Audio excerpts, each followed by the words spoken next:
Seminary, or the work of Dr. Renita Weems at American Baptist College in Nashville, Dr. Emily Towns at Vanderbilt University, and Dr. Claudette Copeland in San Antonio, the pioneering efforts of women like Ida B. Wells Barnett, Ella Baker, and Lorraine Hansberry were creating ripples in blue waters.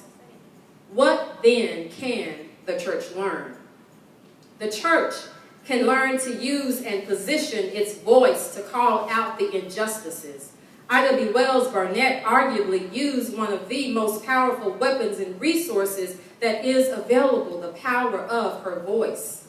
Her voice was heard throughout the pages of the newspaper where she wrote and advocated against lynching. Today, our voices must be heard in classrooms and community centers, barbershops and boardrooms, pulpits and playing fields that need to be leveled.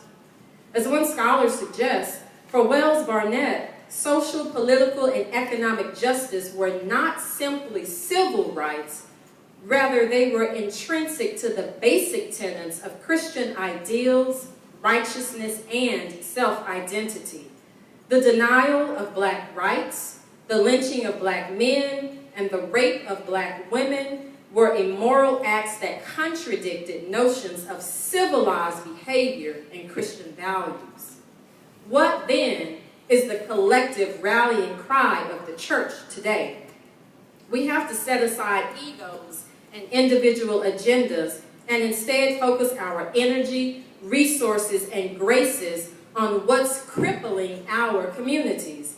Is the rallying cry to sound the trumpet and speak out against the police brutality of our African American men and teenage boys? Is the rallying cry to respond to our immigrant brothers and sisters who are on the verge of being deported simply because of their race? Long before Martin Luther King Jr. rose to national attention as the leader of the 1950 Civil Rights Movement, Ella Baker was already making waves as early as the 1930s as a community activist, and then later as an advisor to the students who founded SNCC, the Student Nonviolent Coordinating Community. Solely based on gender, Baker didn't receive a lot of credit for much of the work that propelled the action of the civil rights movement. She and countless other women who were sidelined and manlined by male leaders of the movement were the ones who offered successful strategies for pressing ahead because they understood, perhaps better than any other demographic, the realities of deliberate denial, something that black women still face today. Baker's strength, grit, and determination, and that of the other women, proved to be the key that unlocked the door to many of the successes of the movement, even as they moved inconspicuously. Perhaps rather than repeating the mistakes of raising up just a few leaders, the church will raise up its clergy, lay leaders, and members as the collective voice of the church to take the helm of organizing, strategizing, and planning a movement with a defined and agreed upon direction, mission, and methodology for getting there. This methodology has to be inclusive of the wisdom and well-oiled experience of the older generation, as well as the ideas, energy, and participation of the right now generation, of Generation X, Millennials, and Generation Z. After all, W.E.B. Du Bois noted in his groundbreaking work, The Negro Church, over a century ago, that the black church, from which this term was coined, is a vibrant institution with a multitude of voices. He wanted the church to become a transformative powerhouse of social, racial, and economic uplift. Indeed, if the church is going to be a realized, vibrant institution with a multitude of voices, then those voices must be willing to quell the centuries-old men-only pastors and preachers and recognize that patriarchy is built on violence, division, and separation, but womanism is about fruitfulness, exchange, and redistribution of resources. Further, if we are going to experience liberation in our communities, we must first experience liberation in our congregations. Perhaps the revival that we seek is not found solely in 3-day filled to capacity pews of worship experiences, but in the itinerant revivals that we take to the streets in a new kind of awakening. In the late 18th and early 19th century, thousands of Americans, black and white, enslaved and free, were swept up in the revival known as the Second Great Awakening. In the South, the religious fervor of Christianity resonated easily with the emotive religious traditions brought from West Africa. Forging a unique synthesis, slaves gathered in hush harbors. So these hush harbors were woods and gullies and ravines, thickets and swamps. They gathered there for heartfelt worship, which stressed deliverance from the toil and troubles of the present world and salvation in the heavenly life to come. I want to suggest that we need some modern day hush harbors in the hallways and foyers of these peculiar institutions where systemic racism, sexism, and every other ism breeds and thrives. These hush harbors need to bear witness to a theology of liberation and restoration where the overflow of the prophetic voices echo and shout. We need a year of jubilee where all people are freed from white supremacy, preferential treatment, power, colonialism, and legalism. These hush harbors cannot resign themselves to just being in the pews on hallelujah-filled Sunday mornings. They must also be the epicenter of the places where we work. The overflow of prophetic voices must echo in the boardrooms and the HR offices. These hush harbors cannot just merely be stationary fixtures on Wednesday evenings where we gather around the table for Bible study. They must also be the vortex of the campuses and classrooms where education is often unevenly distributed and scholarship is disproportionately divided.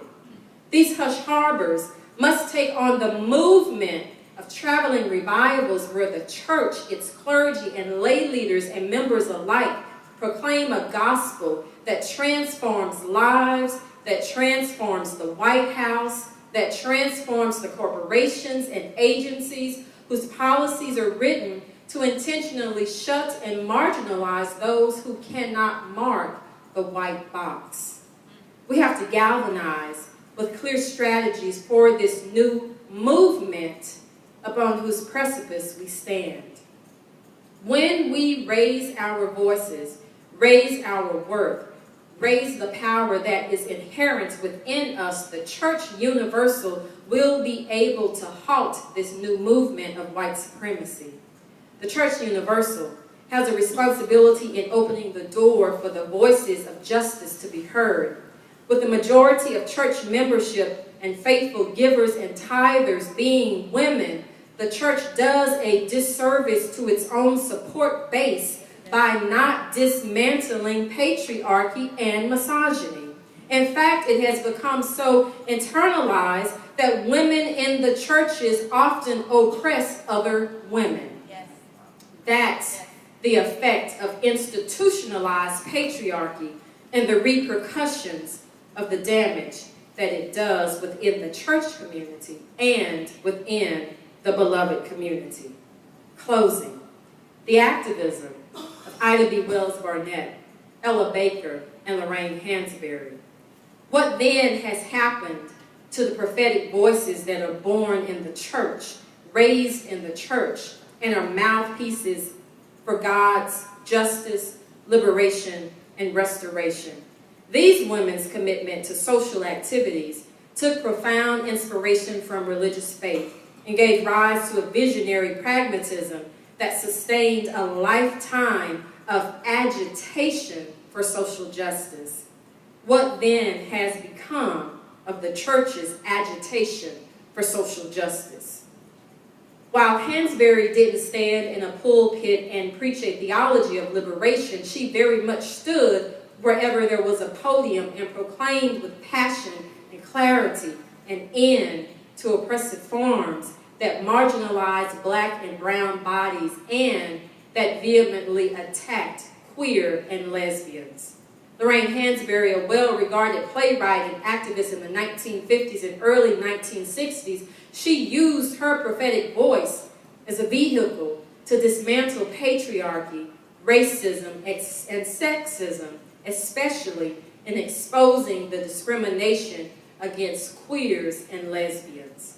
These are the fights of the church, the same fights that Prophet Micah waxed so eloquently in his day. What then is the church doing collectively across racial lines, across socioeconomic lines, and across class lines to bring the realization of loving and welcoming the other, when truthfully in this country every race of people here has been the other, who was either brought here or barred from being here, with the exception of the American Indian. What then might the future of this country look like if the church as a whole, in its collective pool of gifts, graces, and God-given talents, rose up as the prophetic voice to stand up against racism, to speak out against policies and practices that marginalize people, and stands unafraid until the year of Jubilee is realized. Closing with these words from Dr. King in a speech that he delivered on April 4th, 1967, at a meeting of clergy and laity at Riverside Church in New York City. And he said, "Some of us who have already begun to break the silence of the night have found that the calling to speak is often a vocation of agony, but we must speak. We must speak with all the humility that is appropriate to our limited vision, but we must speak.